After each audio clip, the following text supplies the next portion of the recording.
Hello everyone, দেখে নেব আজকের প্রথম প্রশ্ন। ভারতের প্রথম প্যাসেঞ্জার ট্রেন কোন সালে চালানো হয়? 1857 সালে, 1854 সালে, 1853 সালে, 1856 সালে। সঠিক উত্তর হয়ে যাবে 1853 সালে। আর বোম্বে থেকে থানে পর্যন্ত ভারতের প্রথম প্যাসেঞ্জার ট্রেন চালানো হয়েছিল। আর 1854 সালে পশ্চিমবঙ্গে প্রথম ট্রেন চলাচল শুরু হয়। পরের প্রশ্ন, আইএসপি এর পুরো নাম হলো internet speed protocol, internet service provider, internet speed provider, internet service protocol. সঠিক উত্তর হয়ে যাবে ইন্টারনেট সার্ভিস প্রোভাইডার।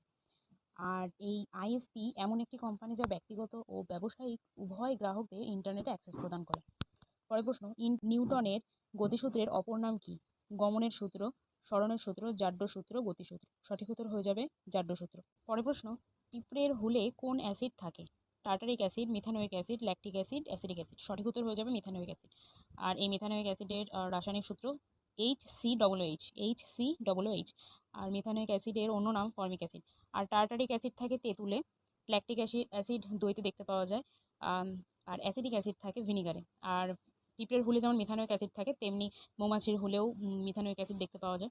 পরের প্রশ্ন, ভারতের প্রথম ব্রিটিশ প্রেসিডেন্সি কোথায় প্রতিষ্ঠিত হয়? সুরাট, কলকাতা, মুম্বাই, গোয়া। সঠিক উত্তর হয়ে যাবে সুরাটে। আর ওপরে স্ক্রিনে দেওয়া কোয়েশ্চেনটি তোমাদের রেজিস্টার থাকবে, অবশ্যই কমেন্ট করে জানাবে।